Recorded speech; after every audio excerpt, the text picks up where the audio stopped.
स्वागत है आपका जागरण न्यू मीडिया के इस लोकप्रिय कार्यक्रम जागरण डायलॉग्स में।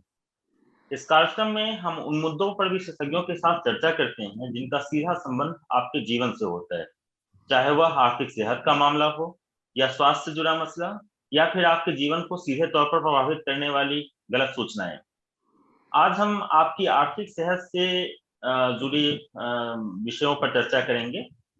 जब वक्त बुरा होता है तो हम किसी जानने वाले से हो या बैंक से हो या फिर क्रेडिट कार्ड पर कर्ज ले लेते हैं। बाद में हमें इस बात का एहसास होता है कि यह कर्ज एक बोझ बन गया है हम सबके लिए। आज हम इसी विषय पर अपने विशेषज्ञों के साथ चर्चा करेंगे कि इस कर्ज बोझ को कैसे कम किया जाए और इससे मुक्ति कैसे पाई जाए।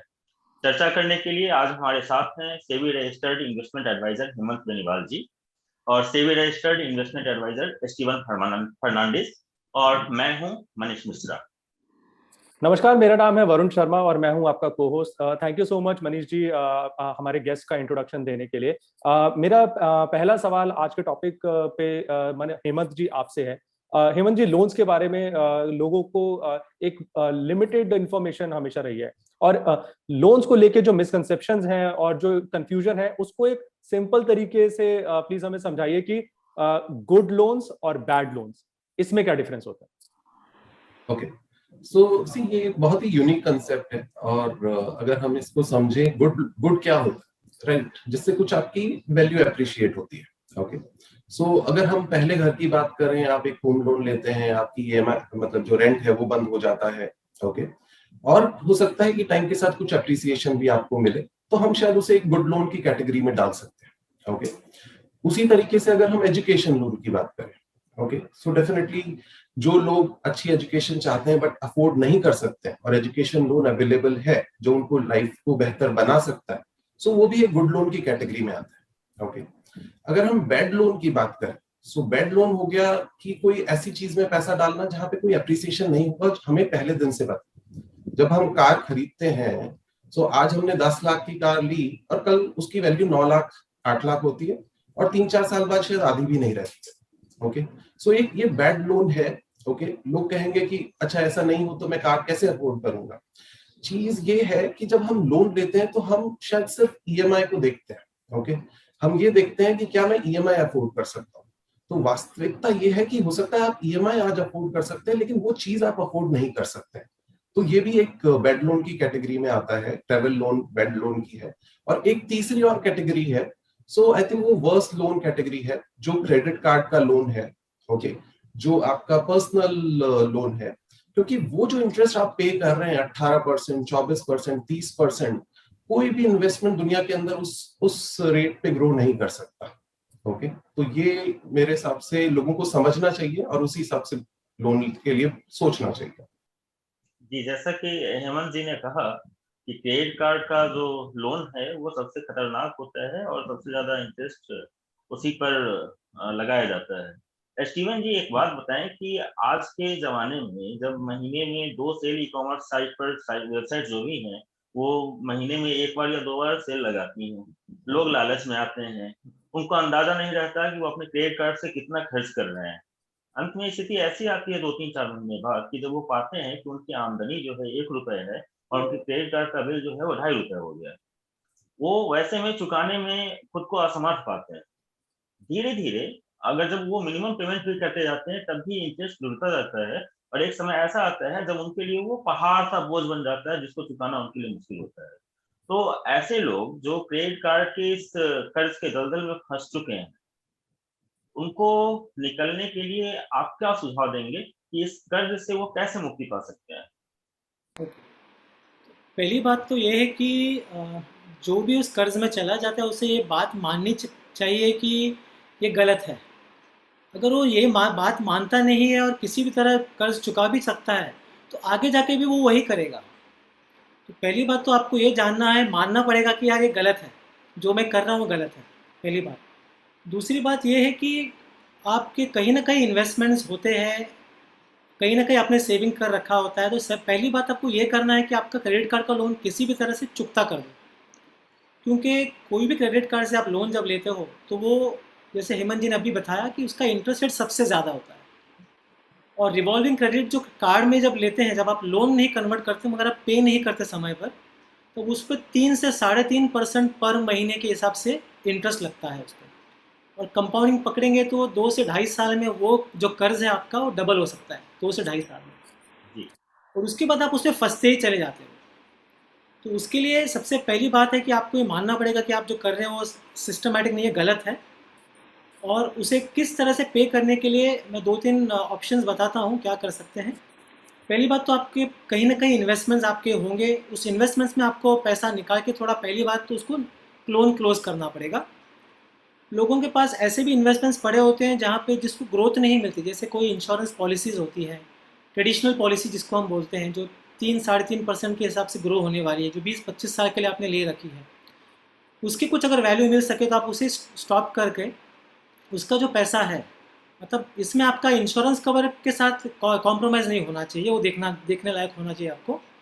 जी। तो वो पे ऑफ करना चाहिए आपका लोन, पहले आपको ज़ीरो करना चाहिए। उसके बाद आपको बजटिंग करनी चाहिए अपनी, कि मेरे महीने का खर्चा कितना है, मेरी आमदनी कितनी है, क्या मैं उतना खर्चा अफोर्ड कर सकता हूँ। तो इसके बाद आपको बजटिंग पे फोकस करना पड़ेगा, और बजटिंग पे फोकस करोगे तभी आप ये आदत से बाहर निकल पाओगे। जी, जी। हेमंत सर, मेरा अगला सवाल आपसे है।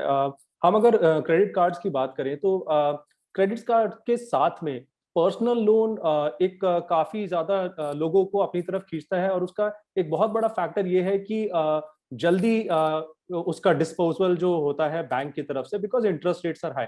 बट आपका क्या मानना है? क्या इन केस कभी आपको रिक्वायरमेंट आती है मनी की, so is personal loan a good choice?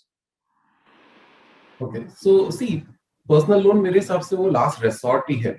Okay, एक जो चीज उससे पहले हमें समझनी होगी वो ये है कि सी, लोन प्रॉब्लम नहीं है, वो समस्या नहीं है, राइट। जैसे कोविड में कहते हैं ना कि बुखार हो गया या आपको स्मेल नहीं आएगी, तो वो सिम्टम्स है, राइट।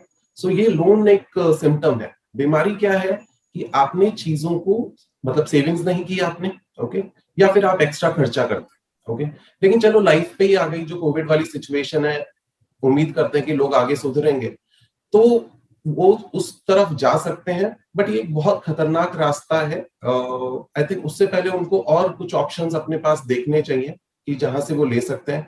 कई बार लोग इस बात को नहीं समझते कि उनके पास एफडी रखी होती है, 2-4 लाख रुपए की एफडी रखी होती है। आज हमें सबको पता है कि इंटरेस्ट रेट्स कम है, 5-5.5% पे वो एफडी ग्रो कर रही है, और उसके टाइम पे वो उस लोन को लेते हैं। तो ये एक बहुत ही अलग अजीब सा डिसीजन है। ओके, सो कोशिश करें कि इसको अवॉइड कर सकें जितना, ठीक है।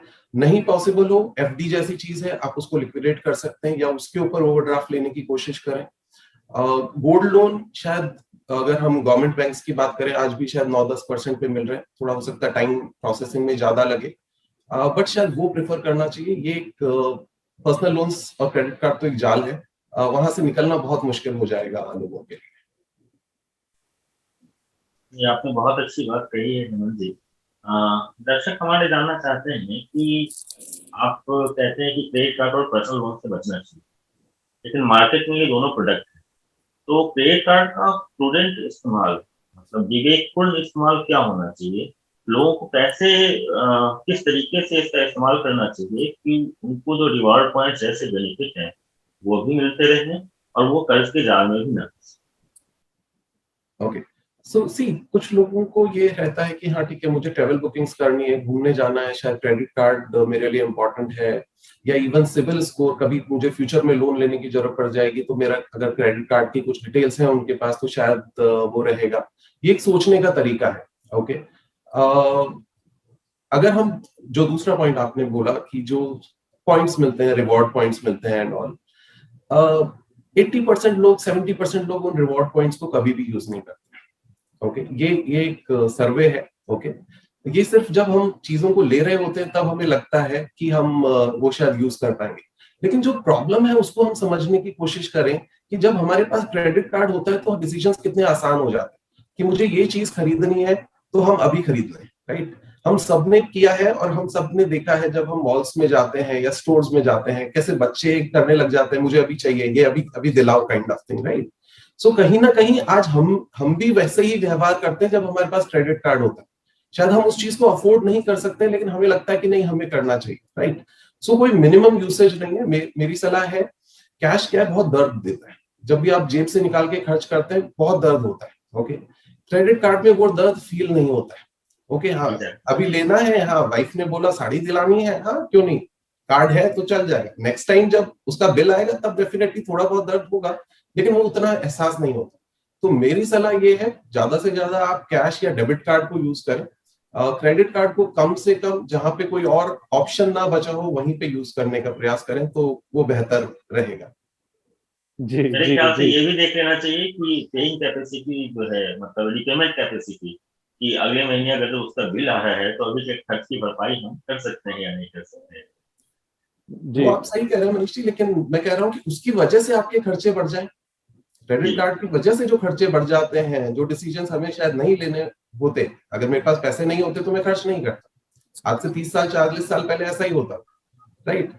आज मेरे पास क्रेडिट कार्ड है तो मैं वो खर्चा कर देता हूँ, फिर नेक्स्ट टाइम मालूम चलता है कि मुझे शायद और कोई जरूरी चीजों के लिए खर्चा करना है, उसके लिए शायद पैसे अवेलेबल नहीं, फिर मैं दूसरे लोनों की तरफ चलता हूँ। जी जी जी। और आई थिंक मेरा अगला सवाल उसी के अराउंड है जो हेमंत जी आपने बोला, प्लास्टिक मनी की जो बात करी जाए, जब वो खर्च का होता है तो पता नहीं चलता, बट जब बिल आता है तो एक्चुअली उसके बारे में पता चलता है। तो स्टीवन, मैं उसके अराउंड आपसे पूछना चाहूंगा, जब हम इन लोन जो क्रेडिट कार्ड के अमाउंट होता है हमारे बिल के, जब हम उसके रीपेमेंट हम लोग करते हैं, तो कई बार होता है लोग भूल जाते हैं कि एक फिक्स डेट जो उनकी होती है उसमें भूल गए वो लोग पेमेंट करना, एंड देन उनके ऊपर इंटरेस्ट ऐड होता है। तो लोगों को इसके बारे में थोड़ी इन्फॉर्मेशन दीजिए कि अगर वो अपना पेमेंट करना भूल गए हैं और नेक्स्ट मंथ अगर करते हैं, और साथ में जो मिनिमम ड्यू अमाउंट होता है उनका, वो अगर वो ना पे करें किसी वजह से, तो उसका उन्हें क्या खामियाजा भरना पड़ता है?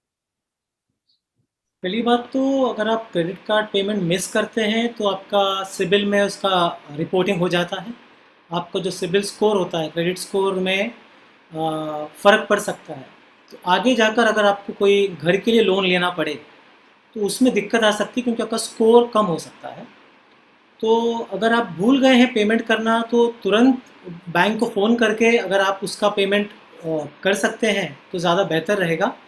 और आगे जाकर, मतलब अभी मैं समझ रहा हूँ कि आपने पेमेंट कार्ड यूज़ कर लिया है, आगे जाकर अगर आप उससे रिमाइंडर सेट करेंगे अपने आप के लिए तो ज़्यादा बेहतर रहेगा। और कोशिश तो यही रहनी चाहिए कि कम से कम कार्ड का यूजेज हो। सर, आप लोगों ने जो क्रेडिट कार्ड के बोझ से या किसी भी कर्ज के बोझ से निकलने का जो तरीका बताया है उसको एक बार मैं समराइज करना चाहूंगा, ताकि जो हमारे दर्शक हमारे साथ जुड़े हैं वो एक बार समझ लें। जी एसीवन जी ने कहा कि जो पुरानी आपकी ट्रेडिशनल इंश्योरेंस पॉलिसी है, यहाँ पर ट्रेडिशनल इंश्योरेंस पॉलिसी का मतलब मेरे ख्याल से मैं सही हूँ तो एंडोमेंट पॉलिसी है, जिससे आपको कम ब्याज मिलता है। अगर जो आपके पास वैसी पॉलिसी है तो आप उसको भुना कर और बिना अपने इंश्योरेंस कवर से, लाइफ इंश्योरेंस कवर से कॉम्प्रोमाइज किए भी उसको चुका सकते हैं, वहां से पैसे निकाल सकते हैं। अगर आपके पास कुछ सिक्योरिटीज है तो सिक्योरिटीज को आप गिरवी रख के पैसे ले सकते हैं और उन्हें बेच के आप इस कर्ज का भुगतान कर सकते हैं। Am I right, sir? Yes. और कोई सुझाव? हाँ, मतलब कहीं ना कहीं जैसे हेमंत ने भी बताया था कि इन्वेस्टमेंट्स तो कहीं ना कहीं हम करके रखते ही हैं। तो उसका एक बार हमको ये असेसमेंट करना पड़ेगा कि अगर मैं कार्ड के ऊपर 24% दे रहा हूँ और मेरी सेविंग अकाउंट में मुझे 2-2.5% आ रहे हैं, तो मैं सेविंग में क्यों रखा हूँ पैसा, या कहीं और पर मेरा पैसा पड़ा है उस पर इंटरेस्ट कम है। और अगर लोन लेना ही है तो आप अपने पास देखो, आपके पास अगर सोना होगा, गोल्ड होगा, गोल्ड ज्वेलरी होती है, वो सिक्योर्ड लोन के कैटेगरी में आ जाता है। अगर आपके पास कोई ऑप्शन ही नहीं बचता तो आप गोल्ड लोन भी ले सकते हो। इसमें डिफरेंस ये होता है कि गोल्ड लोन में इंटरेस्ट कम लगता है आपको। दूसरा, अगर आपके पास जब पैसा आ जाता है, आप उसको रीपे करना चाहते हो, बैंक का लोन बंद करना चाहते हो, तो पर्सनल लोन में सबसे ज़्यादा प्री पेमेंट चार्ज होते हैं। कोई कोई प्राइवेट बैंक्स आपको 3 से 4% चार्ज करते हैं 1 साल के बाद भी, अगर आप पे करना चाहोगे तो। लेकिन गोल्ड लोन में कम से कम 1% लगता है आपको लोन क्लोज करने के लिए। और जैसे नेशनलाइज बैंक्स है, वो तो वो चार्ज भी नहीं करते। अगर आपको पे करना है 3 महीने 6 महीने के बाद, वो आपको पेनल्टी भी नहीं लगाते। तो अगर आपको लेना ही है लोन और कोई आपके पास चारा नहीं बचता, तो आप अपना गोल्ड भी गिरवी रख सकते हैं। जी जी। हेमंत जी, मेरा अगला सवाल आपसे है। लोन रीपेमेंट की अगर बात करी जाए तो जनरली लोग जब ने कुछ खरीदने की बात करते हैं तो they try to push themselves, कुछ नया खरीदना है, जैसे आपने बताया कि वाइफ के लिए गिफ्ट खरीदना हो तो they push themselves slightly. But जब रीपेमेंट की बात करते हैं इसके अराउंड पे, तो आपको क्या आप क्या सजेस्ट करेंगे हमारे लोगों को कि जब भी वो लोन लेने जा रहे हैं, what percentage of their monthly income is what they should think of, कि मैं इतना अमाउंट पे कर पाऊंगा ईएमआई के थ्रू, तो this is the amount I can actually look through taking from loan. Okay, so see इसके अंदर सबकी अलग अलग चीजें हो सकती हैं, क्योंकि अगर मैं बोलूं, जो रिसर्च बोलती है वो ये कहती है कि 33 से 40% के बीच में आपकी सारी ईएमआई मिला के होनी चाहिए। Okay okay. जब यही डेटा हम लोगों के साथ डिस्कस करते हैं, वो कहते हैं इतने में तो होम लोन की ईएमआई नहीं हो पाती है। ओके, तो सच्चाई ये है कि इसका मतलब आप वो होम अफोर्ड कर नहीं सकते। ओके, सो आपकी सारी ईएमआई 33% तक आपको कोशिश करनी चाहिए कि 1/3 में वो हो जाए। ओके, एक कंसेप्ट है जिसे शायद हम समझे तो अच्छा रहेगा, 50-30-20। ओके, सो कि 50% पैसा जो है हमारी नीड की चीजों में खर्च होना चाहिए, जिसके अंदर मैं चाहूंगा कि लोग इसके अंदर अपने होम लोन की को भी ईएमआई को काउंट करें उसके अंदर। ओके, 20% पैसा वांट्स में जा सकता है, लेकिन 30% पैसा तो सेविंग्स की तरफ जाना चाहिए। प्रॉब्लम क्या होती है जब ये ईएमआई लगने लगती है, क्योंकि पैसा तो लिमिटेड ही है सब लोगों के पास, महीने के उतने ही पैसे आने हैं, राइट। लोग अपने फ्यूचर के बारे में सोचना छोड़ देते हैं कि मेरा रिटायरमेंट और ये, क्योंकि वो उसमें बंध चुके हैं। वो एक्चुअली खुद के लिए काम नहीं कर रहे, वो एक्चुअली बैंक के लिए काम कर रहे हैं। ठीक है, वो इतना स्ट्रेस ले रहे हैं कि मेरे को महीने का पैसा आना चाहिए, नहीं तो मैं ये चुका नहीं पाऊंगा, राइट। सो कोशिश सब लोगों की ये रहनी चाहिए कि एटलीस्ट 1/3 जो पैसा है वो सेव होना चाहिए, और मैक्सिमम 1/3 तक की ईएमआई होनी चाहिए। एक चीज आप दोनों लोगों ने जो बताई है कि जो कि हाई इंटरेस्ट रेट लोन है, उसको चुकाने के लिए कम इंटरेस्ट रेट वाला लोन जो है वो लिया जा सकता है। खासतौर से क्रेडिट कार्ड के केस में, अगर एसटीएम जी में गलत हो तो मुझे सही कीजिएगा, कि अगर किसी ने क्रेडिट कार्ड पर बहुत सारा मतलब खर्च किया हुआ है और वो पर्सनल लोन लेकर उसको चुकाना चाहे, तो क्या ये डिसीजन सही हो? क्रेडिट कार्ड का लोन चुकाने के लिए पर्सनल लोन लेना, जी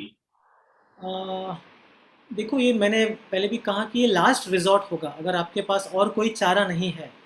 जैसे आपको पहले अपना असेसमेंट करना पड़ेगा कि आपके पास इन्वेस्टमेंट्स कहाँ कहाँ कर रखी है आपने, आपका सेविंग क्या है आपके पास। और मैं ये भी मानता हूँ कि आपके पास जॉइंट फैमिली अगर है, अच्छा क्लोज सर्कल है, तो उनसे भी अगर आप रिलेशनशिप लेवल पर भी अगर लोन लेकर पे कर सकें तो ज़्यादा बेहतर रहेगा। पर्सनल लोन आपके लिए एक लास्ट रिजॉर्ट होगा, वेरी लास्ट, आपके पास कोई ऑप्शन नहीं। हेमंत जी से एक चीज जानना चाहूंगा कि अगर जब इसे हम उस क्रम में रखें तो फायदे क्या है, मतलब जैसे एसटीवन जी ने अभी कहा कि अगर कर्ज चुकाना है तो सबसे पहले आपको इस पर ध्यान देना चाहिए कि आप अपने इष्ट मित्रों से संपर्क करें। उसके बाद अगर जो आपकी कुछ इन्वेस्टमेंट है, सेविंग है, तो आप उसको देखें। उसके बाद अगर जब आपके पास कुछ सिक्योरिटीज हैं या वैसे इंश्योरेंस पॉलिसी हैं तो आप उनको देख सकते हैं, तो मतलब उनसे पैसे ले सकते हैं। तो अगर जब इसको हम एक क्रम में रखें तो क्या मतलब क्रम होना चाहिए इसका? मनीष जी, आप चुकाने के क्रम की बात कर रहे हैं? जी ठीक है, सो इसमें क्या दो अलग थॉट प्रोसेस है। ओके, और डिपेंडिंग ऑन सिचुएशन हम कुछ लोगों को वो सलाह भी देते हैं। तो अगर हम बात करें कि सबसे पहले तो वही लोन चुकाना चाहिए जहां पे इंटरेस्ट आपका सबसे ज्यादा हो रहा है। सो अगर आपके पास 2-3 लोन्स है तो डेफिनेटली यू शुड हिट कि हाँ भाई ये लोन चुकाना चाहिए। कहाँ से चुकाना चाहिए? डेफिनेटली वो अपनी सेविंग्स से चुकाना चाहिए, आपको अपने खर्चे कम करने चाहिए। क्या, और एक बात मान के चलिए, हर किसी में कोई ना कोई ऐसी खूबी होती है जिसके लिए लोग पैसे देने को तैयार है। ओके, सो क्या आप थोड़ी सी एडिशनल इनकम उस ऐसी चीजों से जनरेट कर सकते हैं? वाइफ आज तक काम नहीं कर रखी थी, क्या वो कुछ ट्यूशन पढ़ा के, see every penny will count. Okay, और आपको डिसिप्लिन मैनर में उसको अप्रोच करना होगा। सो एक तो ये है कि 2-3 लोन्स है तो हिट करें कि हाँ जहां हाईएस्ट इंटरेस्ट रेट है उसको चुकाने का प्रयास करें। एक और कंसेप्ट है, और वो बहुत कम लोग फॉलो करते हैं लेकिन बहुत पावरफुल कंसेप्ट है, उसे कहते हैं डेट स्नोबॉलिंग। ओके, उसमें आप क्या करते हैं, आप अपने जितने भी लोन हैं उनको छोटे से बड़े के क्रम में लिख लेते हैं कि 1000 रुपए पापा से लिए थे और 5000 क्रेडिट कार्ड का है और पर्सनल लोन मान लीजिए 50,000 का है, और उसके बाद ये लोन जो भी है पूरी आप लिस्ट बनाते हैं और आप बिना इंटरेस्ट की तरफ देखें कि इंटरेस्ट क्या है, क्योंकि सच्चाई तो ये है और कुछ लोगों को हो सकता है बुरा भी लगे कि आपको सारी मैथ्स का पता होता तो इतने महंगे लोन लेते भी नहीं। ओके, सो ऐसा कोशिश करें कि सबसे पहले छोटे से छोटा लोन चुकाने की कोशिश करें। ओके, क्योंकि वो आपको कॉन्फिडेंस देगा कि अब मैं नेक्स्ट लेवल का लोन चुका सकता हूँ। राइट, जैसे अपन हेल्थ की बात करते हैं, अगर अपन ने डाइटिंग शुरू की है, 7-10 दिन में रिजल्ट नहीं दिखता है तो मन होता है छोड़ दो यार, हम शायद वो कर नहीं पा रहे हैं, हम उस डायरेक्शन में नहीं। तो जब वो छोटी छोटी विक्ट्रीज आपको मिलती हैं तब आपको वो मोटिवेशन मिलता है। सो डेट स्नोबॉलिंग को, अगर जिन लोगों के 5-7 लोन्स हैं, लोग परेशान हैं, मेरे हिसाब से उसको भी लोगों को आजमाना चाहिए और डिसिप्लिन मैनर में जाना चाहिए। जी जी स्टीवन जी, मेरा अगला सवाल आपसे अराउंड क्रेडिट कार्ड के जो जब रीपेमेंट कंप्लीट हो जाता है तो लोगों को लगता है कि now it's the end of it, अगर मैं नहीं भी यूज करूंगा तो मेरे को कोई चार्जेस नहीं फेस करने पड़ेंगे। इसके अराउंड थोड़ी सी इन्फॉर्मेशन शेयर करिए हमारे यूजर्स के साथ। ये क्रेडिट कार्ड कई बैंक्स क्या कर रहे हैं कि आजकल आपको बिना पूछे आपको कार्ड दे रहे हैं, और कई बैंक्स चार्ज नहीं करते क्योंकि वो आपको एनकरेज करना चाहते हैं कि आप कार्ड को यूज़ करें। कई कई बैंक्स आपको चार्ज करते हैं, तो आपको ये ध्यान में रखना पड़ेगा कि आपका जो कार्ड अगर यूज़ नहीं करेंगे तो भी आपको पे करना ही पड़ेगा। बैंक्स आपको एज अ कस्टमर आपको एनकरेज करना चाहते हैं कि आप कार्ड यूज़ करो, और कई कई बैंक्स का चार्जेस ज़्यादा नहीं रहता, 500, 700 या 1000 रुपये भी हो सकता है, डिपेंडिंग अपॉन आपका जो कैटेगरी में वो कार्ड है। तो अगर आपने कार्ड के परचेजेस कुछ अमाउंट में किए, कुछ 25, 50 या 1 लाख तक किए पूरे साल भर में, तो बैंक आपका जो चार्ज है वो माफ़ भी कर सकता है क्योंकि आपने ऑलरेडी यूज़ किया है कार्ड को। लेकिन अगर आप कार्ड यूज़ नहीं करेंगे तो चार्ज तो आपको लगना ही है। तो बहुत सारे बैंक आपको चार्ज लगाते हैं, तो आप ये गलत फहमी में मत रहना कि आप कार्ड नहीं यूज़ करेंगे तो चार्ज नहीं लगेगा।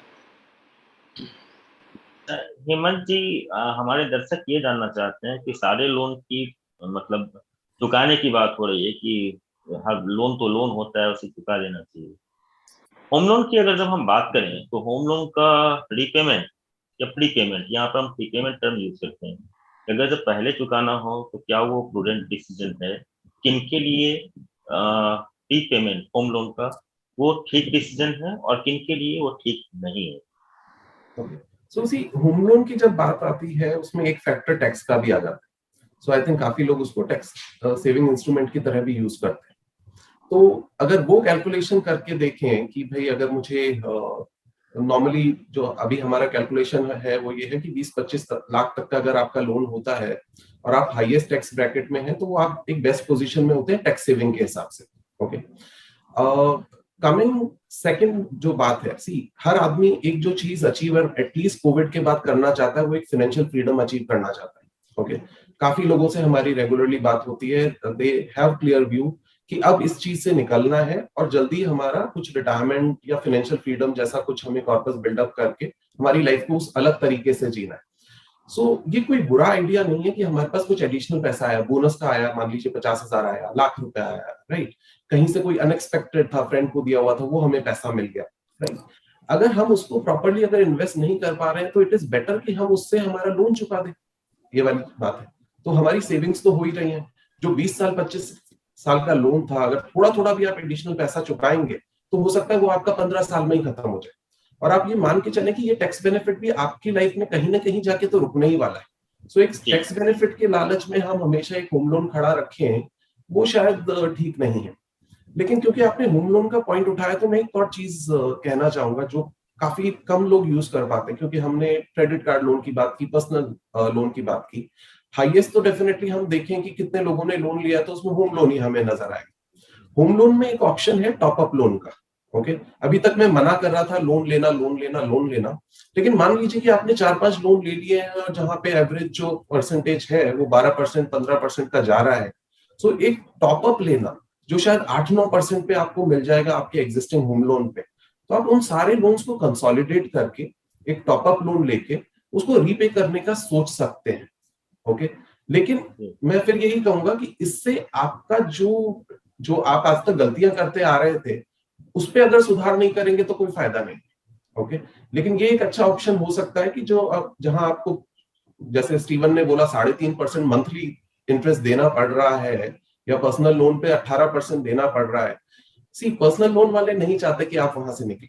ओके, वो 3% का जो है कि आपको चुकाना पड़ेगा, मैं कहूँ आप भूल जाएं कि वो चुकाना है, क्योंकि वैसे भी आप साल भर रखेंगे तो वो आपको देना ही पड़ेगा। ठीक है, तो आप उसे कंसोलिडेट करके आप दे सकते हैं। और होम लोन में भी मेरा यही कहना होगा कि हाँ, अगर आपके पास ऑप्शन है तो आप अपनी EMIs बढ़वा सकते हैं या ऐसे एडिशनल पेमेंट्स कर सकते हैं।